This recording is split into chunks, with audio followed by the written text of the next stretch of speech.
Bonjour, aujourd'hui je vais te montrer comment espionner tes concurrents qui font de la publicité Google Ads d'une façon totalement gratuite sans avoir à payer un logiciel plusieurs centaines d'euros par mois comme SEMrush par exemple. On va rester sur une méthode très simple et gratuite. Mais premièrement, pourquoi c'est important, voire même primordial d'espionner ses concurrents avant de lancer des publicités sur Google? Eh bien, premièrement, si tu es un débutant et que tu as pas d'idée, ça va te permettre de t'inspirer de ce que font les autres. Ça va te permettre de regarder des titres, des descriptions, le copywriting, les offres qui sont lancées par tes concurrents dans la même niche pour avoir plus d'idées. Bien sûr, il faut pas faire du copier-coller bêtement, mais ça va t'éviter le syndrome de la page blanche. Deuxièmement, si tu es quelqu'un de déjà confirmé, ça va te permettre de regarder ce que font les autres. Comme ça, tu pourras voir leurs points faibles et faire les choses différemment pour se démarquer des autres. En gros, tu vas regarder les annonces des autres entreprises et toi, tu pourras améliorer certaines choses pour se différencier de la masse et avoir un meilleur copywriting, de meilleurs textes, de meilleurs titres, etc. Ensuite, si tu es une agence marketing, c'est très utile parce que moi personnellement, j'offre des services Google Ads et j'utilise les concurrents de mes prospects comme argument de vente. Par exemple, je dis à mon prospect, regardez, vous avez tel et tel concurrent qui est positionné sur Google Ads, sur les premiers résultats de recherche et vous ne faites pas de la publicité Google. Donc c'est très dommage parce que vous perdez énormément de clients potentiels et d'argent puisque vos concurrents qui font de la publicité Google Ads sont en train de vous bouffer toutes les parts du marché carrément, puisque le premier réflexe d'un client potentiel, c'est de taper le nom de ton entreprise ou bien de ton industrie sur Google et prendre les premiers résultats, alors que vous, si vous faites uniquement du référencement naturel, vous serez dans les 2-3 pages, alors que personne ne les consulte. Donc vous ratez énormément de trafic et vous laissez filer énormément de clients potentiels. Ça, c'est vraiment un argument qui m'a aidé à signer plusieurs clients. Du coup, voilà, je te donne cette petite astuce pour faciliter ton closing. Maintenant, sans plus attendre, je vais te montrer comment le faire. Du coup, la première étape, c'est de taper ta niche directement sur la barre de recherche Google. Ça peut être un produit ou un service, que ce soit en e-commerce ou bien une entreprise locale. Si tu es dans une région, je t'invite à rajouter le nom de ta ville. Comme ça, tu vas voir également tes concurrents au niveau local. Et ensuite, tu vas avoir sur les résultats de recherche les annonces Google Ads. On peut les comprendre, les voir grâce à la pancarte sponsorisée. Ils apparaissent également un petit peu plus bas. Voilà, là on a 3. Et déjà, tu peux faire une première analyse et de voir quelles sont les offres et les titres de tes concurrents. Là, pour l'exemple des serruriers, tu vois, il y a serrurier Lyon Express, dépannage serrurier à Lyon. Donc déjà, le point positif, c'est que ils ciblent la ville de Lyon sur leur titre. Ça, c'est un point positif parce que je te conseille toujours de rajouter le nom de la ville sur ton titre si tu veux faire de la pub au niveau local. Également, là, on a 24 heures sur 24, intervention en moins de 15 minutes. Ici, c'est pareil. Donc, il joue sur l'effet de la disponibilité et sur l'effet de la rapidité. Et ça, les gens adorent, surtout pour un dépannage. Plus c'est rapide, mieux ça sera. Donc, au niveau de leur copywriting, ils mettent en avant leur rapidité. Au niveau de la description, également, là, ils proposent un petit peu leur service.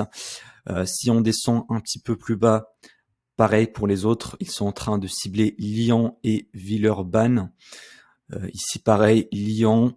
Au niveau des descriptions, celle-là, elle est un peu plus longue que les premières. Donc ça, c'est un point négatif pour les premières pubs. Voilà, la description est assez courte et plus ta description est grande, plus ça va prendre de la place et plus tu auras de chances d'avoir des clics et donc des coûts par clic un peu plus faibles. D'ailleurs, celui-là, il a rajouté une offre spéciale avec un lien cliquable. C'est un point positif parce que ça va rajouter de l'espace. Et de mon analyse de ces concurrents-là, j'ai remarqué un truc, c'est que la plupart d'entre eux n'ont pas des extensions. Du coup, leur pub est un petit peu plus petite. Donc si tu sais pas ce que c'est une extension, eh bien là, j'ai pris l'exemple des assurances. Ce sont les petits liens cliquables ici. En général, s'il y a une description pour chaque extension, ça va rajouter encore plus de la place et ça va augmenter tes chances de clic grâce à la grosse taille de l'annonce. Donc ça, c'est un point faible à rajouter également. Du coup, ça te donne pas mal d'idées, pas mal de choses à améliorer. Si on veut aller plus loin, on peut cliquer ici sur les petits 3 points. Et là, je vais voir un truc. Non, je peux pas aller regarder ces autres pubs parce que c'est pas une entreprise vérifiée auprès de Google. Donc, j'espère que je vais trouver un exemple vérifié. Celui-là, hop, on va cliquer sur les... Voilà, celui-là, c'est bien.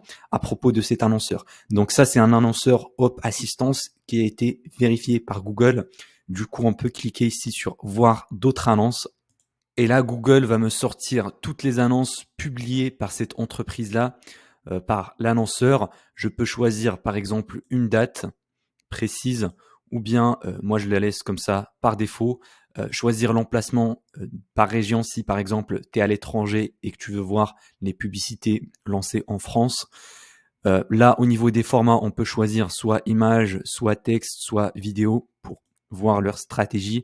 Là, j'ai mis tous les formats. Et comme tu peux voir, il est en train de faire des publicités texte sur le réseau de recherche uniquement. Donc, il ne fait pas de publicité display sous format image. Il ne fait pas non plus des publicités vidéo sur YouTube Ads. Donc, il y a 0 annonce. Et ça, c'est un point négatif parce qu'il fait pas de retargeting sur réseau display. Là, comme tu peux voir, on peut également checker les titres. Donc, serrurier, 2e arrondissement, 9e arrondissement, 6e. Donc là, sa stratégie, en fait, c'est de cibler chaque arrondissement de Lyon d'une façon spécifique au niveau de ses annonces.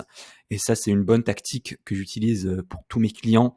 On choisit en fait un seul arrondissement d'une grande ville, ou bien si tu es dans une petite ville, tu vas choisir juste un seul code postal et tu vas le personnaliser au niveau du titre. Et puis également au niveau du ciblage, on va choisir le 9e arrondissement. Comme ça, s'il y a une personne qui se trouve dans le 9e arrondissement de Lyon, elle va voir cette publicité-là et elle aura plus de chances de cliquer dessus que sur une pub qui dit dépannage serrurier Lyon. Parce que là, il y a le 9e, c'est plus personnalisé. Donc ça, c'est une astuce également pour voir ce que font tes concurrents. Là, il est en train de faire également de la pub sur Tours, Amboise, Loches. Donc c'est sur plusieurs villes. J'imagine que c'est une franchise qui a plusieurs localisations. Donc ça te permet vraiment de t'inspirer, de voir ce que font tes concurrents tout simplement. Je vais prendre l'exemple de l'assurance parce que j'imagine il y aura énormément de pubs sur cette niche-là. Là, j'ai tapé assurance voiture et là, j'ai AXA. On va prendre un gros exemple. Donc là, hop, l'identité de l'annonceur. Là, je vais cliquer sur voir d'autres annonces. Et là, comme tu peux voir, ils sont en train de lancer 600 annonces. Voilà, j'imagine il y a beaucoup de texte donc pour le réseau de recherche. Si on prend par exemple les images, eh bien ça donne ça. Il n'y en a pas des masses non plus. Donc ça, c'est des images sur le réseau display. Si je clique dessus, j'ai la date de diffusion. Donc ça me permet de savoir depuis quand cette pub est en train de tourner et ça me permet d'estimer si ça a été rentable pour eux ou pas. Si imaginons une pub est en train de tourner depuis plusieurs mois, ça veut dire qu'elle est rentable. Sinon, ils auraient arrêté de la lancer tout simplement. Si je choisis vidéo, eh bien, ils ont 8 annonces. Donc, ce sont des publicités sur YouTube. Donc, si je clique dessus, hop. Donc voilà, c'est ça leur publicité YouTube. Elle est pas ouf pour être honnête avec toi, mais ça te permet également d'espionner tes concurrents sur YouTube Ads. Et ça, c'est très utile, surtout pour les infopreneurs qui font de la publicité sur YouTube. Là, j'ai pris l'exemple formation dropshipping et là, j'ai plusieurs résultats. Donc, j'imagine que c'est des infopreneurs qui vendent des formations à propos du dropshipping. Donc là, si je clique voir plus d'annonces, eh bien là, je peux voir toutes ces publicités. J'imagine qu'il est en train de lancer des pubs sur YouTube et sur le réseau de recherche. Donc là, si je mets format texte, ouais, ça donne 2 annonces. Si je mets format image, ça donne rien. Donc, il n'est pas en train de faire du retargeting sur display. Si je fais vidéo, là, j'aurai énormément de résultats. Voilà, 43 annonces. Ce sont des publicités YouTube. Du coup, si tu fais de l'infoprenariat ou si ton client vend des formations et que tu veux faire de la publicité YouTube, tu peux t'inspirer des concurrents. Voilà, il est en train de split tester plusieurs publicités avec différentes accroches. Si je clique dessus, hop, donc voilà, tu peux voir ces vidéos de publicité. Là, il était en train de faire une pub pour un webinar, je pense. Mais bref, je pense que tu as compris un petit peu l'idée. C'est pour espionner tes concurrents sur YouTube Ads, Google Ads et avoir de meilleurs résultats qu'eux, trouver des stratégies qui marchent pour eux, que tu peux appliquer toi également, ou bien pour te démarquer des autres et trouver de nouvelles stratégies, d'éviter les erreurs de tes concurrents également. Tu trouveras un cadeau offert dans le premier lien en description. Sinon, je t'invite à aller voir ma playlist Google Ads qui apparaît ici sur l'écran et dans laquelle tu peux te former gratuitement sur la publicité Google. Donc, on se retrouve là-bas.